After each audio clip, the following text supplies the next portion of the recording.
Greetings, everyone, and thank you for spending this beautiful May Sunday with us.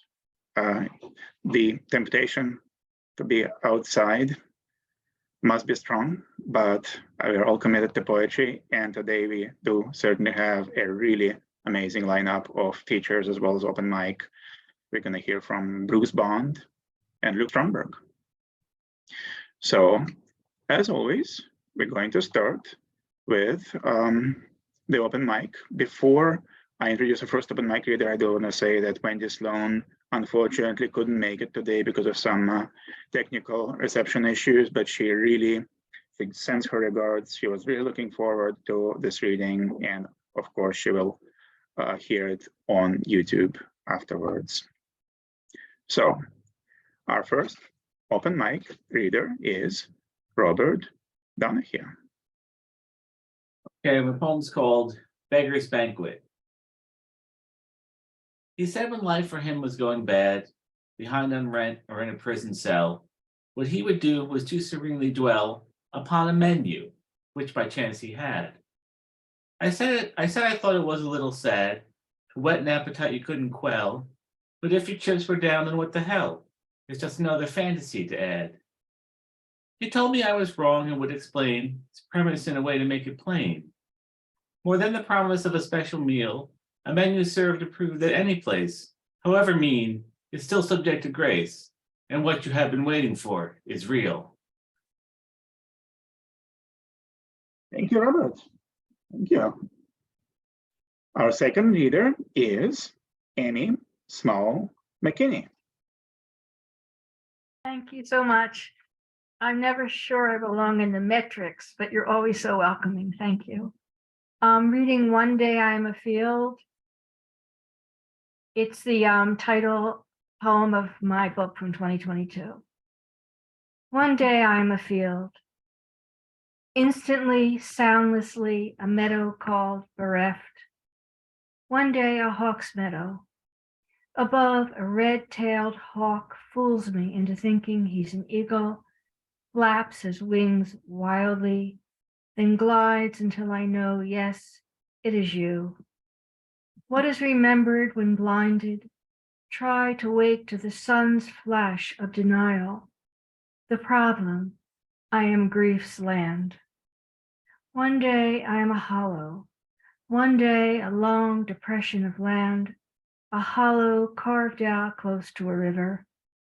You bring me rain. Carry it in your mouth as if I were a baby bird. You make many trips, squat beside me.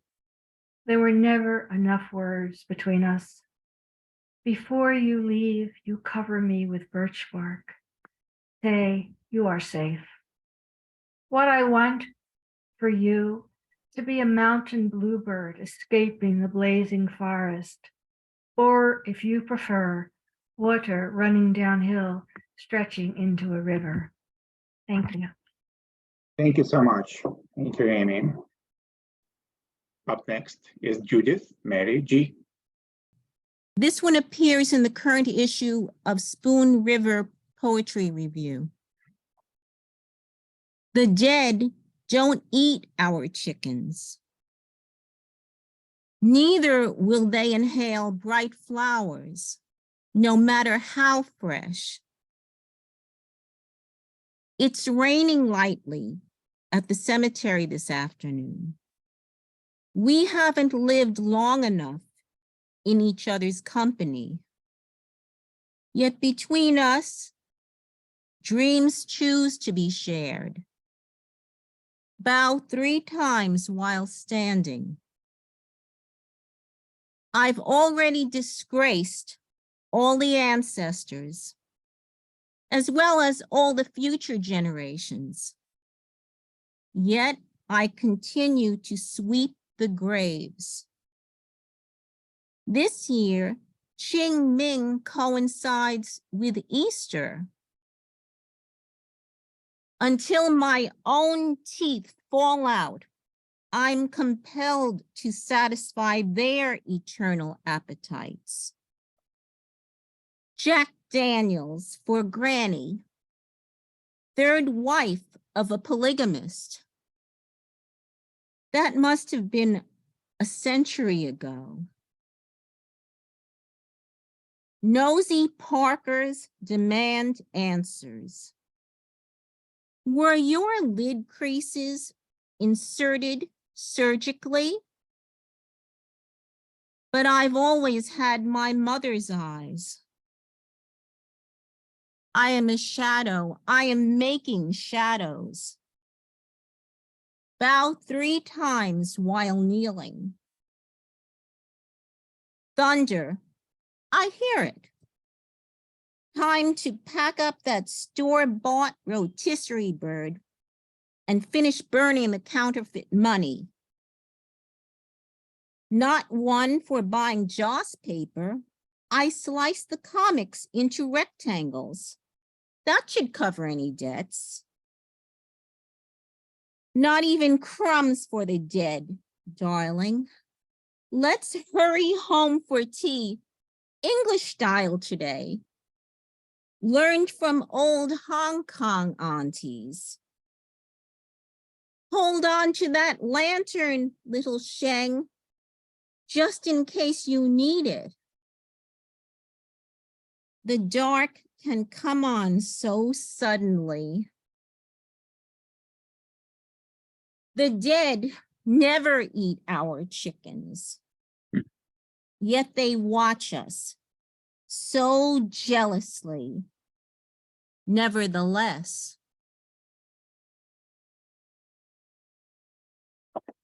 Thank you.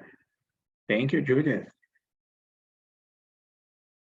Next up is Robbi Nestor. Thank you. Hope this one's not too long. The inheritance. At 93, my mother was eggshell and frost, folded linen, the faded smell of lavender sachet. Her eyes were muddy pools where nothing swam. When I was small, her lips flamed when she smiled, scarlet as a struck match, like the roses in the yard, so tempting to the iridescent beetles unraveling the petals of the tightest buds. I used to go into her purse and turn the golden tube to make the red stub rise, sniff it, sweet smelling as the candy lipstick, oops, just disappeared, as the candy lipstick at the corner store. The color made my mother seem exotic, a parrot perching in the snowy oak, a bright scarf tied around her throat. She didn't look or sound like other people's mothers. They never wore white gloves to shop downtown or spoke of traveling to Paris with their families on a ship or standing on the top of Table Mountain, studying the spot where 2 seas meet, one calm and glassy green, the other angry gray. Even the sour praises of my father's family couldn't dull her flame, not yet. She was full of light. Her family regularly arrived like migratory birds, bright colored, chattering, drawn by the story of her uncle Isaac Rosenberg, artist and poet who died when she was 2 in World War I. I dream, aching to explore the world within the covers of my books and far beyond. She said I could, and yet I wondered at the size of her small life, all the care spent covering the chipped gray kitchenette with a bright cloth and matching napkins, the way that she presided at the empty table. Thank you. Thank you, Robbi. Thank you. Next up, Mike Juster, A.M. Juster. This will be in the Australian Journal quadrant in the fall. And I guess I'll dedicate it to Anton since it starts at the same place that he did. For Bayara Manusevich, for being the only woman to survive Stalin, Hitler, and the Harvard tenure process. For her Armenian father, shot as an enemy of the people. For her unthreatening first husband, shot as a threat. For her third husband, a violinist for the Boston Symphony Orchestra. And not so much for her second husband, whose existence we discovered from her obituary. For persuading Senator John F. Kennedy to help her mother gain freedom from the Soviet Union. For her dingy walls littered with framed photographs of writers and musicians. For decades of widowhood and hours on her porch listening to symphony after symphony. For luring our springers onto her lap with carrots and gentle words. For that tenacious cat who adopted her with his owner's permission. For when she fell or needed to be freed from her elevator, the way she greeted the men and women of the Belmont police and fire departments like guests. For her mournful looks as her Italian slipped away, which left her with only 3 languages. For publishing a memoir to kick off her second century. For the grit and joy of her everyday. Thank you. Thank you, Mike.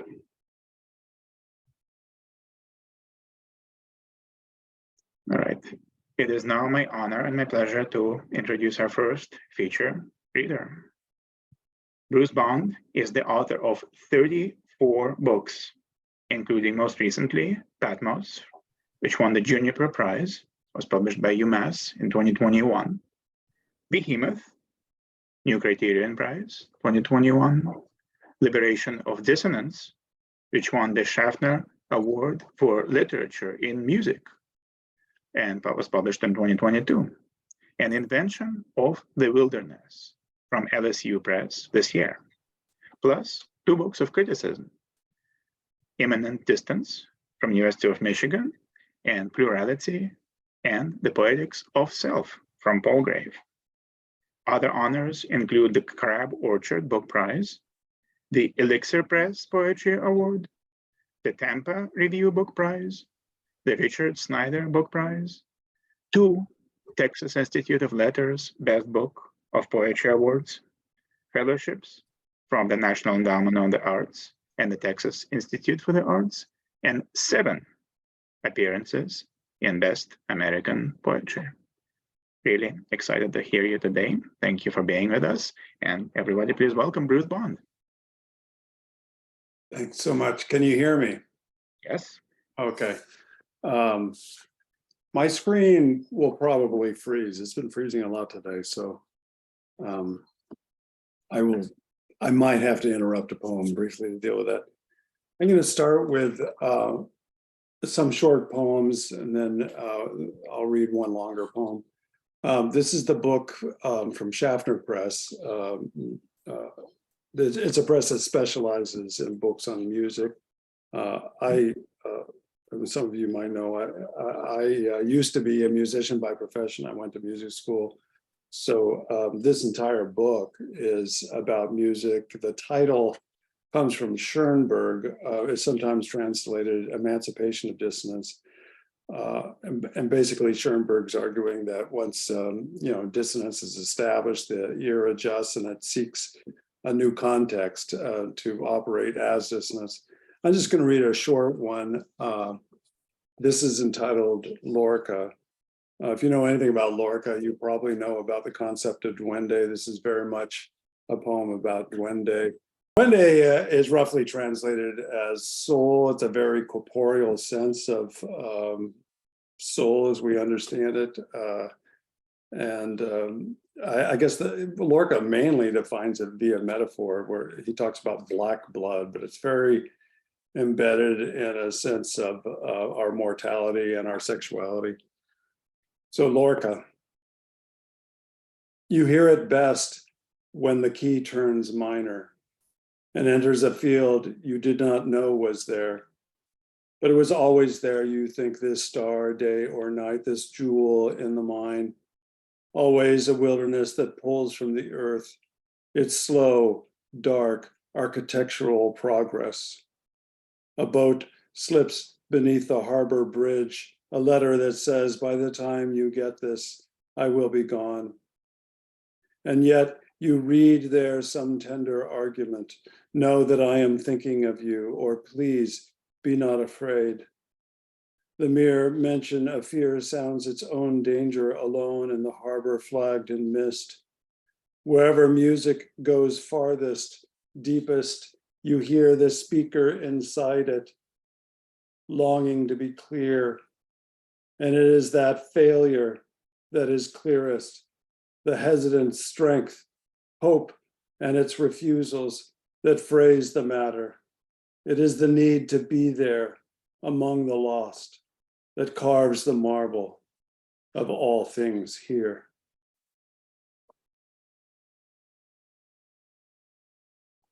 This book, Invention of the Wilderness, just came out from LSU. There's a long title poem, which I'm not going to read, and wilderness very much occupies this kind of architectural space as the context of the individual ego, much like the self in analytical psychology. You can see this is a great cover. I actually own this painting. It's by Aaron Wiesenfeld, and you can see the girl standing in this circle. Oftentimes the self with a capital S is made manifest in the archetypal image of the circle. I'm going to read a more personal poem from the first section of the book entitled Paradise. When a tree falls and no one is there, it falls into the earth below. I hear it. I hear it again. In my last picture of Lisa, we are drinking coffee and she says, my mind keeps going off into the future. What if it is nothing? She is bald, pale as birch, and her worried beauty shadows my Koppen version of that word, nothing. In a smaller picture, we are children together, almost in love, awkward with unspoken things. I thought it came to nothing, and here we are, drinking decades later, making plans for an autumn without leaves or people. She has a fridge full of pot. She laughs medicine. And I do not see behind her quick, charmed eye the many trees on fire. Or if she sees, I do not hear them as she leaves for the subway tunnel, having said the thing we never said, the otherworldly in the word love that does not, cannot happen. Perhaps it did, long ago in silence, and in the sound again of branches falling where there are none at all.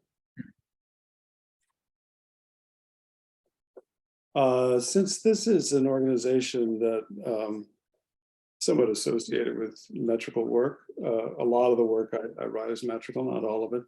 But this is a book of 150 sonnets with varying rhyme patterns, often slant rhymes. And I'm just going to read two poems from it. The first one is entitled The Burning Cross. When I was a child, I washed my sins beneath a cross with a fire in the center.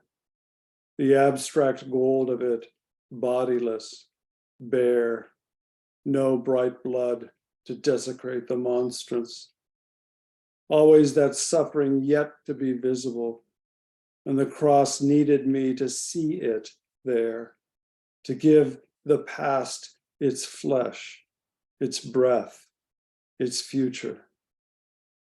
So when I saw for the first time the symbol torched to ashes on my neighbor's lawn, I thought of bodies consumed in light of it, how fire ate so that it might be eaten, to ruin the image it printed on the dark.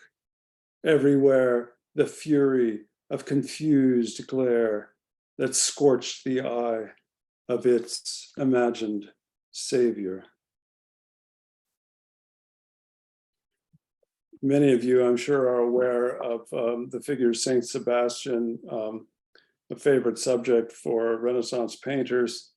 What some people don't know is that he's famous for taking a number of arrows into his lovely body. These are strangely erotic images of suffering. And yet, as the story goes, he did not die of all those arrows. He died much later when he was clubbed to death. And yet, no paintings of that particular scene. So here's Saint Sebastian. Pain is an arrow that pins a body to the bone. So much we cannot say. And pain becomes a word for that, for us. Take Sebastian in his winged afflatus. Not that we should feel a pinch of debt or ardor, though some do and love him for it. For he is a beautiful man, his skin limned in the disgraces of his garment to feather the walls of national collections. And yes, he lived, only to be crowned to death by clubs. But where is that canvas, the blunt force of the greater sacrifice? The unsexed Sebastian, unpierced, unfledged, unconscious. Is he not as lovely and loved?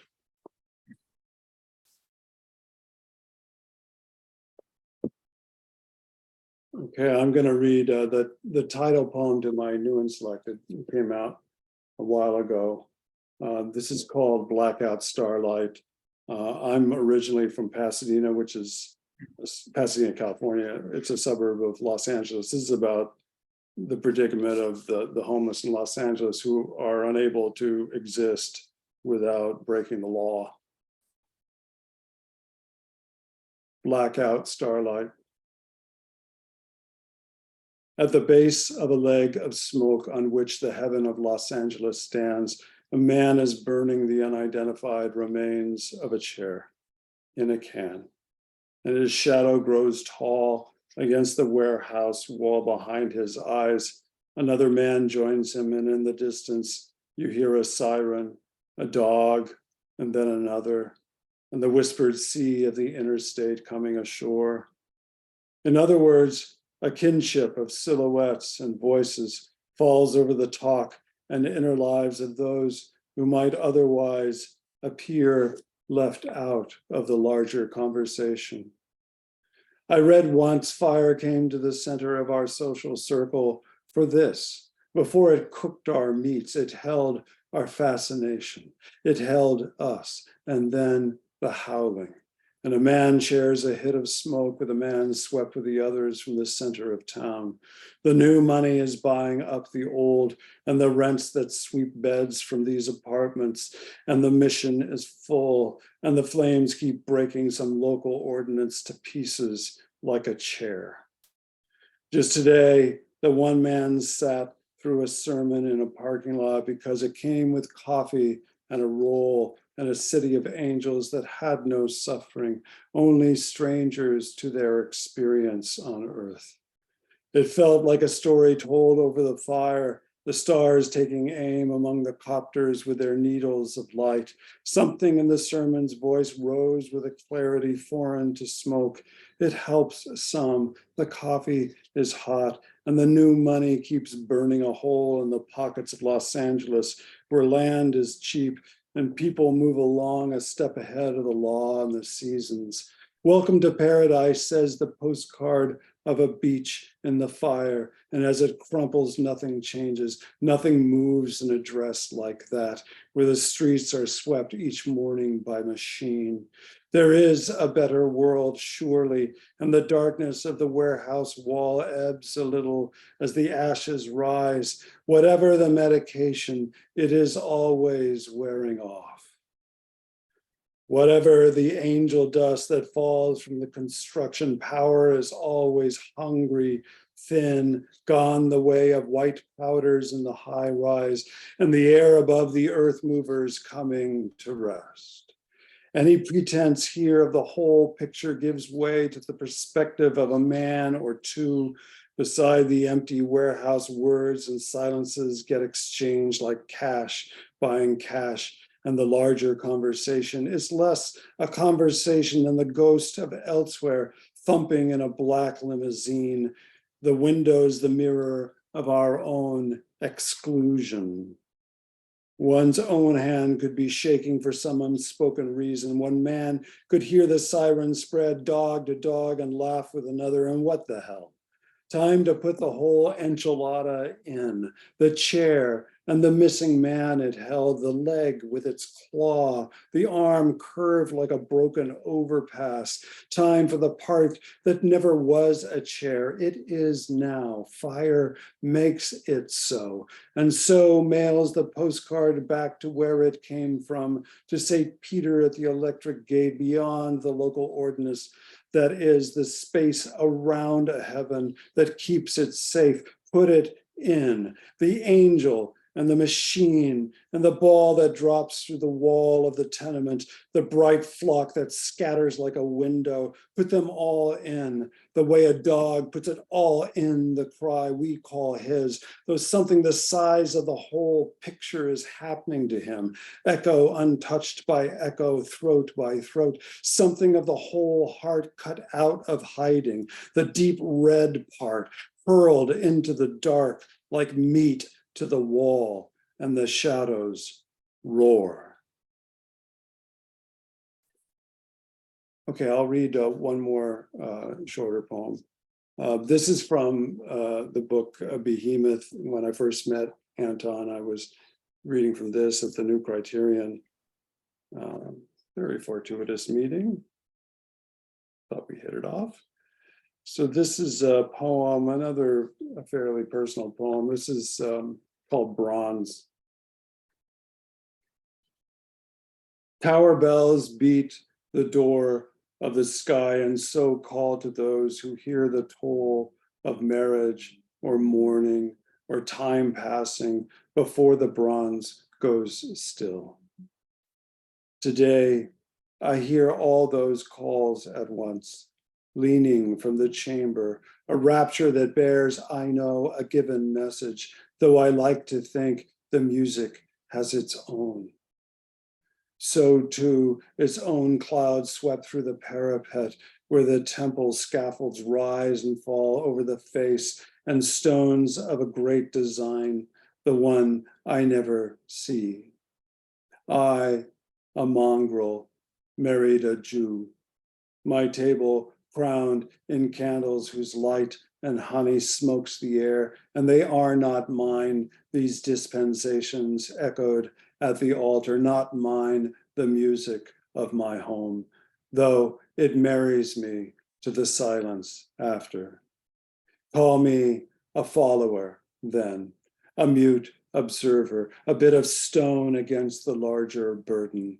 I married a battered child, the girl in her broken by a stranger again and again, like a wave inside a shell. Whenever I hear bells, I think of this, unable to say what needs to be said or hear the broken silence when it speaks. Nights I am awakened by her breathing, and still I dream, still her heart beats its bronze against a sky I cannot enter. And when she moans, I shake her gently. It's okay, I answer. That's all it takes, a stage whisper. And she mumbles, thank you, love you, without opening her eyes. Thanks. Wow.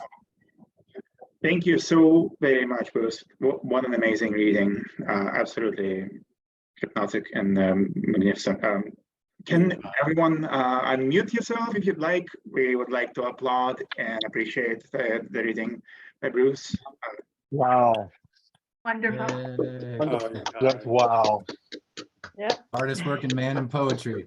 Yeah, that's tremendous. And by the way, all the other readings are fantastic. Yeah, I know many of you already in your work, so And thank you. please, if you can, post some links to some of your books, whether, any of the books that you've read, so that people can go online and find them and order some, hopefully. And please, yes, please all Well, order the books. Okay, I'm not super tech savvy, but there's an easy solution to this. I now have a website. Yes. So it's brucebond.com, and there'll be all the books there. So all the links. Yes, so brucebond.com. Brucebond.com, easy to remember. Okay. Well, so thank you again. And we are going to proceed with some more of the open mic. I'm going to mute everybody again. And our next open mic reader is Rob Wright. Thanks, Anton. Thanks, everyone, for being here. This is called Breath and Blood. We stood back from the breaking surf, the phosphorescent curl, the afterglow of the Gulf horizon, and chattered verse, death by water and what the thunder said, with a boyfriend who just flown back from a stint in India, bringing gifts, homespun, chillum, and drums beat out of brass.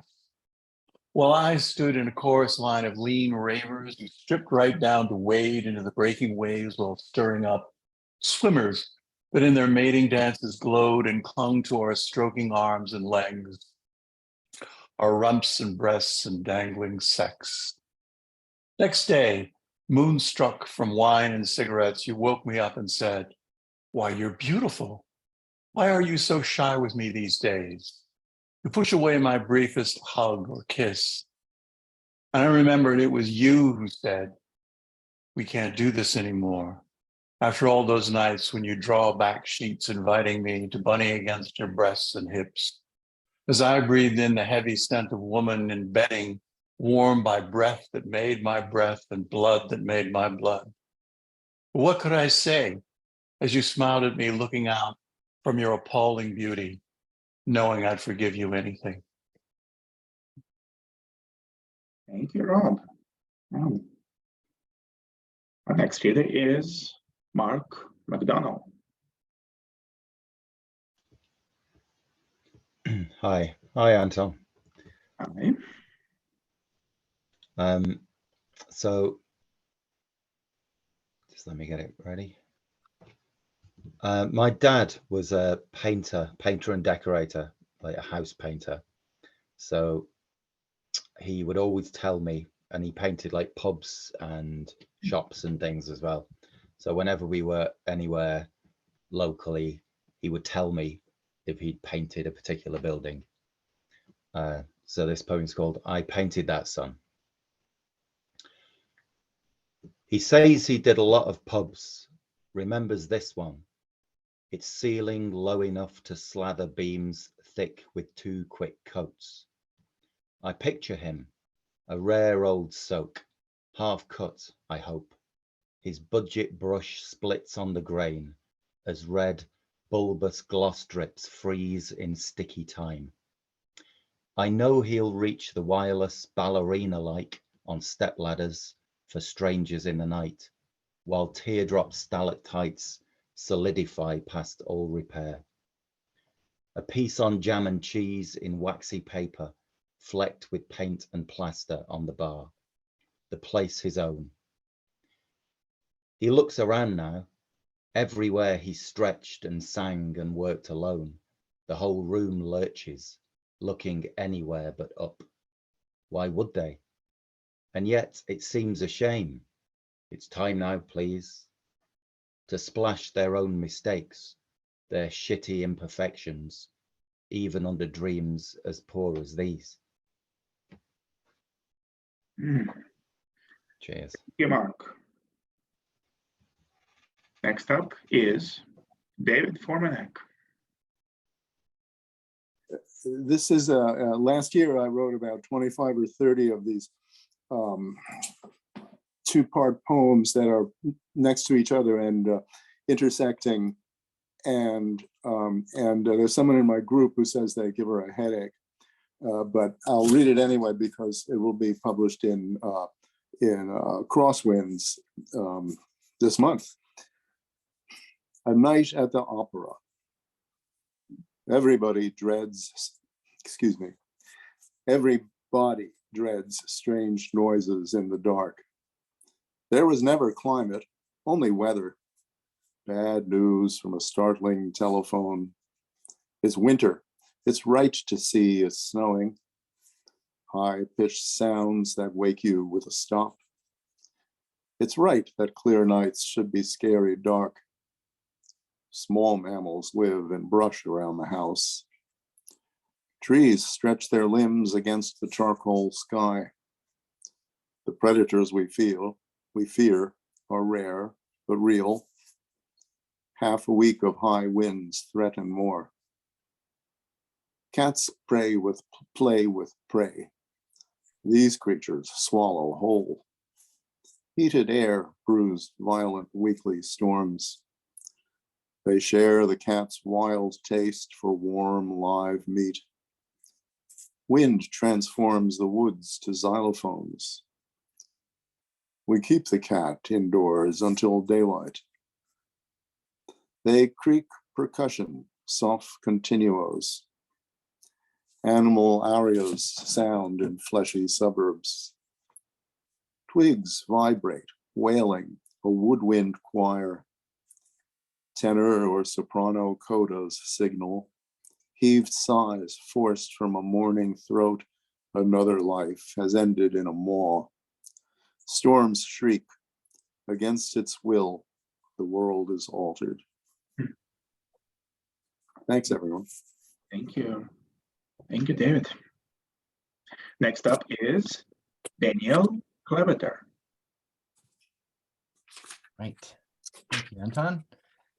So I'm going to read a poem from my last book, Where Sunday Used to Be, from Whip and Stock Publications. I thought it would be fun to write a mostly metrical sonnet based on the Southern US sayings and cadences that I grew up with in South Texas. So this is called Bless Your Heart Sonnet. You been conceited since the day you was born, walking around with your nose so dang high in the air, you could drown in a rainstorm. You're no apple pie on the 4th of July. You're no sweet tea on a warm summer day. More like spoilt milk, in case you forgot it, strutting around in your new lingerie, but no one gonna write you a sonnet. I swear to God, woman, you smash me to bits, and our time together is cattywampus. You can kiss my behind and kiss my grits. You ain't no Georgia peach, you just pompous. But bless your heart, you sure did butter my biscuit. And when you sizzle like bacon, woo-wee, can't resist it. Oh, thank you. Thank you very much, Daniel, and hope you join us again. Next up is Sandra Duguid. Thank you, Anton. Thank you very much. And this is an ekphrastic poem, and I thought I should show you the statue, the sculpture from which it's taken. This is I just sent it into the annual Sacred Poetry Contest, sponsored by Catholic Literary Arts, and they had a choice of things that you could, write on, sculptures, paintings, and this is Saint Joseph with the child Jesus, and the picture, and his little hammer there. He's a carpenter, of course, and that figures into the poem. And but when I saw this statue, it reminded me of my grandnephew, who also works in carpentry and who had an infant son who needed hair, kind of on a grand scale. And so this is on my grandnephew, who was in his early 30s at the time I'm talking about, which was just a few years ago, and on his infant son, say, who was born with severe kidney issues. And this is a sonnet, but it has 2 extra lines, so I think I could justify the 2 extra lines if I had to. And it's also a narrative poem, so I guess those go all right together. I think that's fine. And the poem is called Father, Carpenter, and Infant Son, in response to sculpture, St. Joseph and the Child Jesus. I know this man. He understands his part. To love without measure, to frame support, fatherhood. He holds the baby tightly to his heart. The child turns toward his smile. 2 merge as one. I know this child, formed with a dangerous rift within the room, failing kidneys. Father will sacrifice his own kidney, a perfect match. In 15 months, surgeons direct, schedule the saving operations, travel to Children's Hospital. Come. COVID came, plagued plans, hospital openings shut. New plan, continue the only treatment at home. Dialysis given by parents, spends each night for 18 months. Mother's a nurse, the baby's hospital, their room. Father, carpenter, builds. As electrician, restores heat and light. Son, successful transplant completed at 18 months, now has turned 4. Late afternoons, they rush to embrace each other at a wide front door. Thank you. That's my happy story, kind of a miracle story. And Easton's a great little guy at 4 years old, and Brett's doing just fine. Yeah, so thank you very much. Thank you, and please join us again in the future. Our next open mic reader is Dorothy Friedman. Okay, so this is a poem that has been anthologized a couple of times, actually. It was I think the last time it was anthologized was in a collection with Michael McClure and Ed Sanders and that whole crowd. And it's dedicated to Julian Beck, who the founder or co-founder of the Living Theater. Poem for Julian Beck. After seeing Allen Ginsberg's photograph of Julian Beck taken at the hospital just before his death. Everyone is breathing Julian all night above the light of the Living Theater. The curtain brought down, though admired. The death jets humming over the house, the living house of Julian, where the refrigerators still keep an even pulse as the snow seeps through the roof onto the stained glass. Julian was a child, unlike the president. He excited everyone. They made him a brilliant pair of wings for a penny. They made him a glossy photo out of the New Testament and tucked him in with red and silver blankets. No, no, said Julian. He was going to be the archangel, the daddy hollering through the branches of the long night. He was the boy who skipped to avoid the burnt out TV. When Julian came into the room, everyone grew quiet as if they had to be still to hear when he opened the door. He liked his lines and said important things and spread his arms and made tears. Take the 9th word, he said. Take the film from the thickest.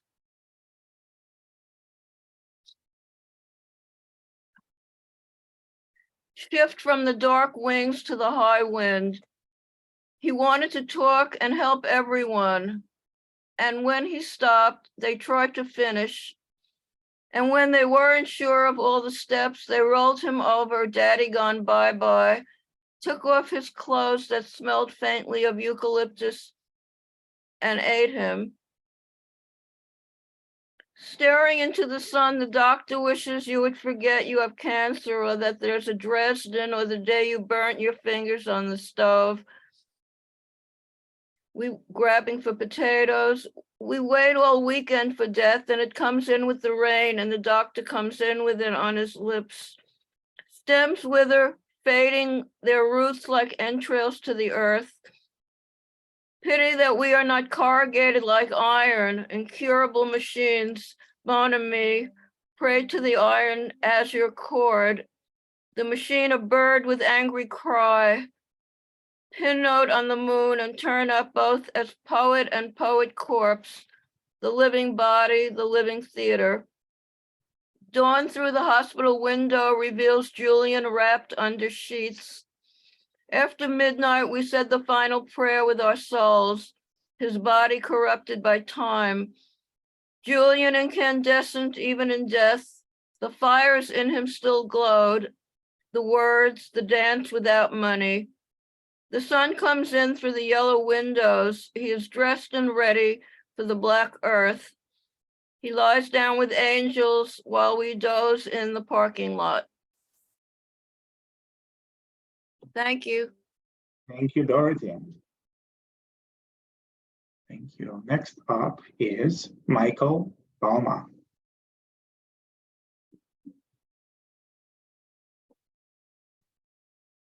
Thank you very much, Anton, and thank you, everyone. Perhaps because of the occasion next Sunday, like Robbi and Esther, I've chosen to read a poem about my mother. It appeared in Via about 5 years ago, and two very good poet friends, I recall reacting to it when it was published. One called it a touching tribute. The other described it as terrifying. And actually, I was delighted by both responses. The poem is called My Mother's Place. She put her money on the kitchen table each Friday evening, just as she'd been taught, honoring both her mother and her father, whether he'd acted honorably or not. She sat at a factory table with her mother and her girlfriends, sewing uniforms for the boys. She looked like Crawford, and she died convinced Mommy Dearest was a stitchery of lies. Family was all. They were your only parents. You had one husband, and one husband only. Though a widow for much longer than a wife, she never sought another.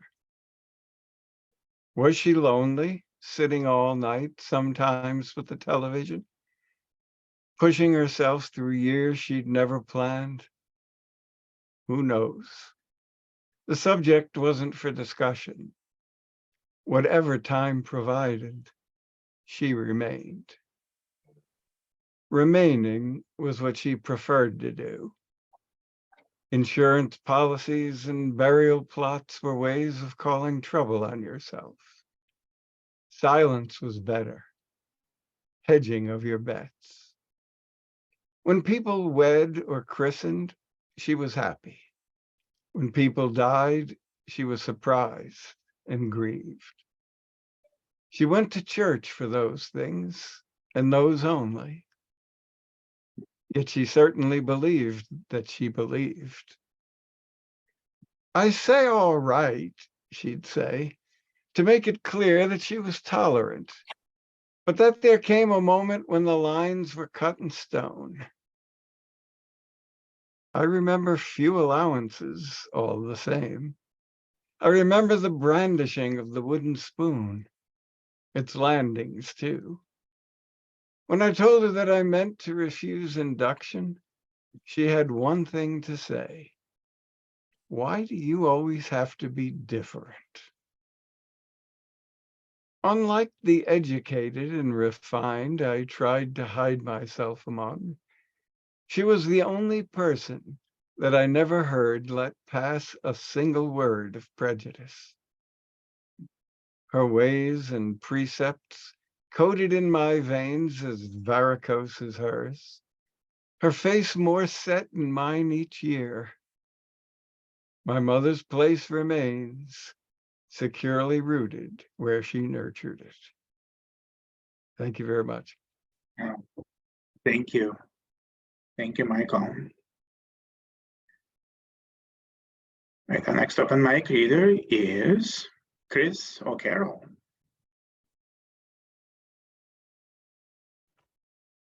Thank you. Thank you. This is a poem that I wrote fairly recently when President Biden announced a pardon for more than 6,000 people with federal cannabis charges on their record. And when that happened, I thought, wow, this straight arrow, unhip, white-haired Boy Scout of a president is acting so much hipper than we could possibly have expected. So this is square and fair. Joe Biden's not the kind of guy with whom one thinks of getting high. He's not a member of the tribe who radiate that Woodstock vibe. He hardly ever rolls a joint while mulling judges to a point. And in the Situation Room, will seldom nibble on a shroom. Yet justice gives this cat a buzz, as we can now discern, because he pardons at a single stroke 6,000 busted for a toke. He didn't have to hit the bong to understand the law was wrong. So hip hooray for unhip Joe, who knows what freedom needs to know. Thank you. I love that in the Situation Room, he will seldom sell shares. Maybe occasionally, but seldom. Thank you, Chris. Next up is Harvey Soss. Coincidentally, I have a Joe poem too that I actually completed, if indeed I did, just before we commenced this reading. It's not Joe Biden, but it will have to do. Joe and the water bug.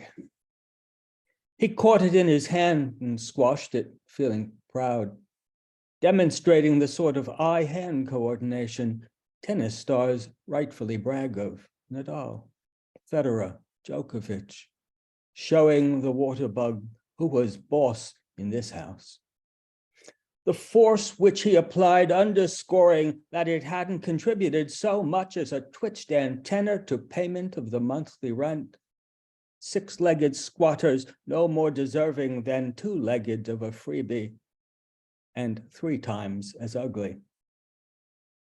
To stun it, weed whacker Joe employed the same forehand swing he cranked up when serving at pickleball, a resounding bam crack similar to that heard at his mother's mahjong games. It never knew what hit it, did that bug. They never do until it's too late. Squeezing its chitinous armor between thumb and forefinger, he stifled a shiver of disgust, managing, if just to fight back the urge to vomit, wondering how this thing could be viewed as a source of protein, depositing it in the toilet from whence it came, if it hadn't somehow ninja shinnied up the bathtub grain. The flush that followed was particularly satisfying, as I expect choking out a mixed martial artist in a cage match would be, the water bug a bit underweight for such a confrontation. The whirlpool stirred up by the tidy bow man sending a message to insecta everywhere. Decorated G.I. Joes are not to be messed with. Sure, its kind will outlast our own. The farthest reach of Hamlet's tomorrows will be theirs, but today, Jesus's flock of irredeemable sinners will have the last laugh. The score at the close of business being slimy creature 0, Mr. Man 1, with our Joe busy rinsing the remainder of its ichor from under his fingernails. Thank you. Thank you, Harvey. Okay, our last open mic reader before our second feature is John Foy.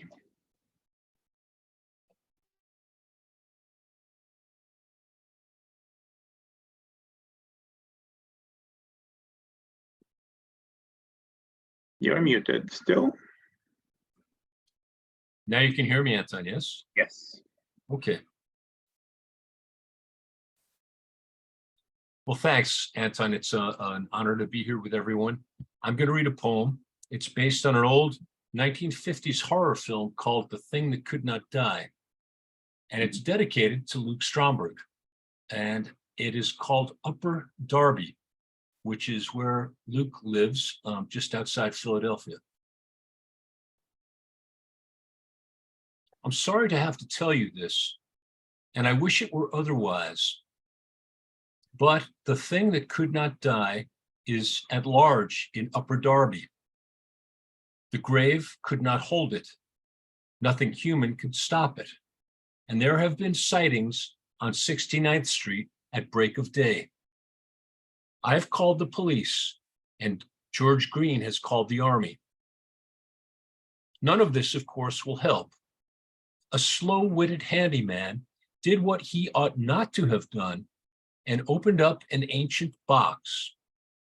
The box, in point of fact, belonged to Jessica, a young woman with psychic powers who lived with Flavia, her aunt, on a dude ranch outside of Wickenburg. This box contained the intact head, stay with me now, of Gideon Drew, a wretched soul accused of sorcery and put to death 400 years ago.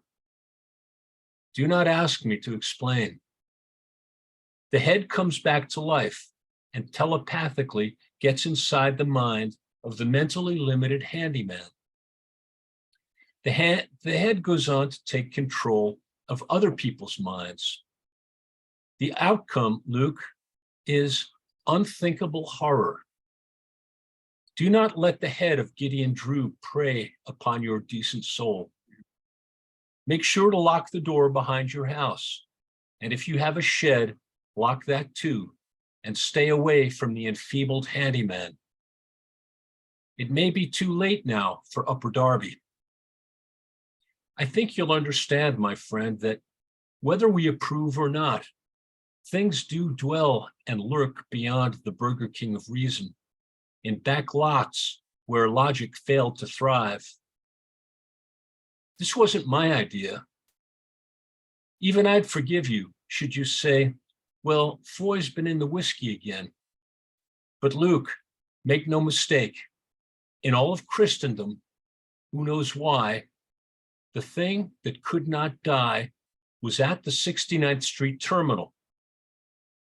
David Bowie made an album there at the Tower Theater, but he is dead, and the thing that could not die is not. It has come to Upper Darby. The grave could not hold it. Nothing human could stop it. But I did call the police, and George Green called the army. Thank you. Well, thank you, John. On that note, you already know who will be our next feature reader. Luke Stromberg is the author of the poetry collection The Elephant's Mouth, which was published last year by Kelsey Books. His poetry has appeared in Smartish Base, The Hopkins Review, Literary Matters, The New Criterion, The Philadelphia Inquirer, Think Journal, The Raintown Review, One Art, and elsewhere. He also serves as the associate poetry editor for the arts and culture blog Evers Radio, of course, with our regular and frequent feature, Ernest Hilbert. He works as an adjunct English instructor at Eastern University and St. Joseph University, and lives, as you already know from John Foy's poem, in Upper Darby, Pennsylvania. It may be too late for Upper Darby, but it's certainly not too late for Luke's reading. Welcome, Luke Stromberg.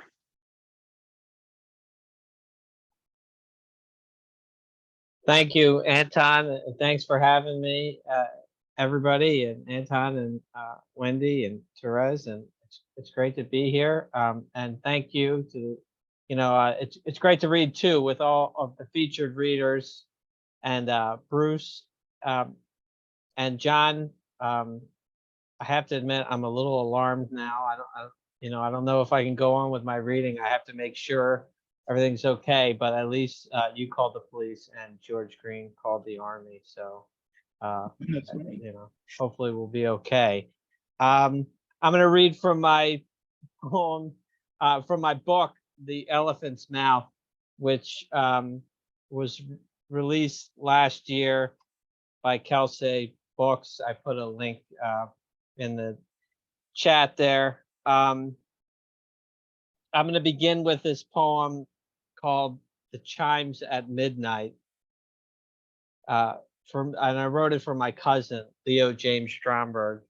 The title, as you probably recognize, is an allusion to Shakespeare, the Henry IV plays, and Orson Welles, the film that Orson Welles made that adapted those plays and other parts of Shakespeare, focusing on Falstaff.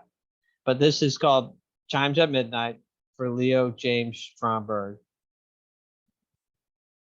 You ranted, you raved, you handled life too rough. Bartenders' eyes would glare with homicide. All right, they'd say, I think you've had enough. Thrown out of every bar you stepped inside, and taunted, mocked, subdued by burly cops, you couldn't rouse this fallen world to listen. But like an express train blowing past your stops, you raged, intent upon a holy mission. In record shops or diners, you'd testify how cheapskates and bouncers would one day be judged, to strangers who listen and think, who is this guy? You had your principles and never budged. Stout as a tree stump, bearded and long-haired, a Viking raider out of central casting, the thunderbolt scar on your forehead flared when you would get yourself into a passion. The Lord would rather us be poor than slaves, the things you'd roar. Resist the alarm clock crowd.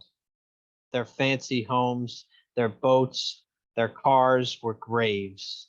The well-heeled and the churches were all too proud. We fought, we laughed, we stupefied ourselves with endless tokes and talked delicious nonsense, while Neil Young's high and plaintive voice wove spells. Back then, I was still in my innocence and half believed that it was possible to live exempt forever. I was wrong. I found a job and married as people will. You're 6 years gone. It doesn't feel that long. You were a nut, but the nights we had. Yes, we heard the chimes at midnight, my friend. Another round, our motto, for good or bad, and drank as if the night would never end. So this next poem is called Hard Hat, and it's based on a guy that I used to see a lot. I used to see him on the bus, as the poem mentioned, and I tried for a long time to get him into a poem, and then I finally did. This is called Hard Hat. This morning on the bus, I saw that man again, the guy in the hard hat. I can never figure out why he wears that thing. Surely not for any job. Not this guy. His eyes have that glassy look, like he's dazed. You just know his breath stinks. What's his name? No one asks. Better to just sit back, feel sorry for the girl in the nurse's scrubs. He leans toward saying, I like your hair. I like hair. He sat apart today, rocking back and forth, scratching at his eyebrows like he was trying to unsee some mistake, and tapping on his hat.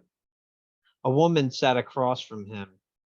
She turned to me with a smirk, and it felt like a reprieve, because I was thinking then of how I'd keep calling you, of the thin, plaintive ringing without answer, that summer you left me for another man. So that John Foy there read the poem Upper Darby, and he dedicated that to me, which I really, am honored by. It's a great poem.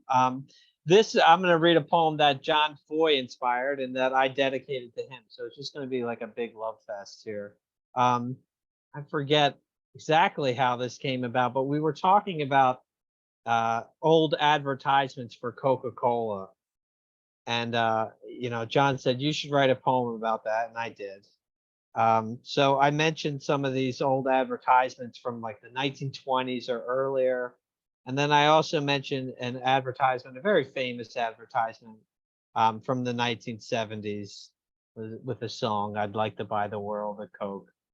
But this is called Brain Tonic, and it's for John Foy. Like my grandmother before me, I like to drink a refreshing can of Coca-Cola for breakfast. It's part of my arrested development. Sadly, I never developed a taste for coffee, classic marker of maturity, like when a girl gets her first training bra. I do enjoy the occasional hot tea with too much sugar and milk, but I prefer to keep it low class. Don't misunderstand. It's not a political gesture, just my truth. I find the initial sip of carbonated sweetness akin to the lost ritual of that first frosty morning dragged from a camel, both pleasures sneered at by the professional class. My uncle once compared smokers to Jews in Nazi Germany.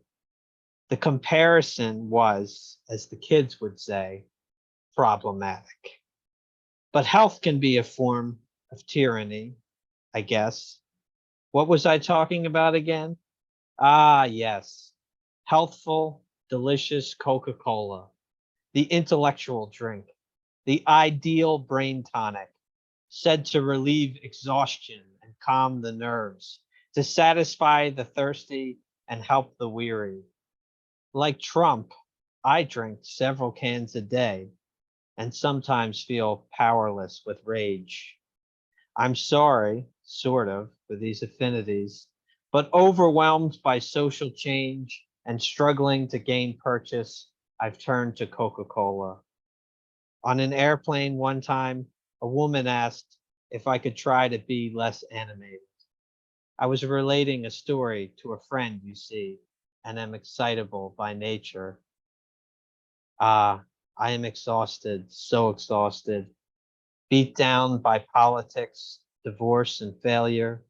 The past few months have been a son of a bitch. I'd like the world to buy me a Coke for once and keep me company. It's the real thing that I want today. The real thing. The real thing. Okay, so I'm going to read one more. This is a bit longer, and it's the title poem from the book. I almost feel like I have to read it. The Elephant's Mouth, which was originally published in the New Criterion. It's just based on a true story. Not that that matters. The Elephant's Mouth. What's it take to join the circus? My father asked. A gang of workers were putting up a tent, big hammers ringing on the pegs in rhythm. I'm thinking that I'd like to join up with you guys. This was 45 or thereabout, I'd guess, when the circus used to come to town each year. My father was just a boy then, 8 or 9. Their train would rumble past his house on Guilford Road. Well, to join the circus, one offered, you got to be brave. He leaned on his hammer and mopped his brow with his shirt. Are you brave, kid? He asked, appraising my father. who, conscious of the chuckling men, answered, I'm brave. Enough to stick your head up in an elephant's mouth? The workers gathered, happy for a break. I ain't afraid, he said, a bit less certain. Well, come on then. I know just the elephant. The animal was penned up in a tent nearby. Pulling back the flap, the man said, You're sure? I'm sure, my father said, not sure at all. Not when he saw it stamp its mud-splattered feet. Held by his knees, my father was raised up to its mouth, and he did it, stuck his head inside, to the delight of all the roaring men. Then eyes shut tight, pulled free, his bravery made clear. Whatever my father felt inside that creature's mouth, I'll never know. I've looked at elephants chewing grass or slack-jawed in repose and wondered, is it hot in there? Do they have teeth? My eyes were closed, my father says. I can't remember. I try to place myself within that tent. You weren't even thought of then, he laughs. I was a different person. So much has happened since. He thinks they said that he should come back when he was older, that he was grade A circus material, and gave him passes to the show that night, which must have been at least a little disappointing. How does a kid go back to St. Cyril's after that? Desk of unworldly children blotting ink, a sister with her yardstick in the aisle, the wide blackboard that seemed to bar the way to fun. Within a few brief days, the tents were all brought down, and then the neighborhood was taken back by normal people and their normal task. No snakeskin man walked to the corner store for smokes. One of the hardest things I've ever had to do was to let go of my belief, long held, that I was set apart for something special, blessed by distinction like a high wire trapeze artist. And to be honest, I'm not sure I have let go. The illustrated woman haunts my nights with promises of some lost and unclaimed life. I have to will myself to go to work each day. But sometime in his 20s, my father married my mother. He sold his red hot rod convertible and then acquired a mortgage and raised 5 boys. For 30-some odd years, he worked for the school district. Today, my father lives just blocks from Guilford Road. No tent has gone up in the field for decades. The train line that ran through is long since gone, and he hardly can remember that elephant at all. Thank you. Please, everyone unmute yourselves so we can thank Luke and express our appreciation. That was wonderful. Thank you. Thank you. Thanks, Lou. Great, Thank Lou. you. That Well was done. terrific. Well done, John Foy. Thanks. Well, it's all Luke. It's all Luke, man. Oh, Luke, yeah. That's where it begins. It's all his fault. Yeah. And thanks, Bruce, and thanks all our open mic readers. This was a really, really wonderful reading. And I hope that you'll join us again on Sunday, June 4th for our features will be Ned Balbo, Marion Shore, and George Whitty. Oh. George who? Sorry? George Whitty. Oh, yes, I know who you mean. Yeah, not George Green, yeah. Not George Green, although he has called the army, so it will be joining us as well. Oh, God. Thank you, Anton. And everyone. Thanks, everyone. Thank you, Anton. Yeah, thank you, Anton. Bye, everybody. Thanks, Anton. Thank you, Bruce. Anton. Thanks, Luke. Thanks. Bye, Yeah. All your Charlotte, Mike Amy. poets. Bye, Robbi. Bye. Give Great Wendy a reading, regard yes. when you talk to her. Oh, yes. Yes. Send love to Wendy.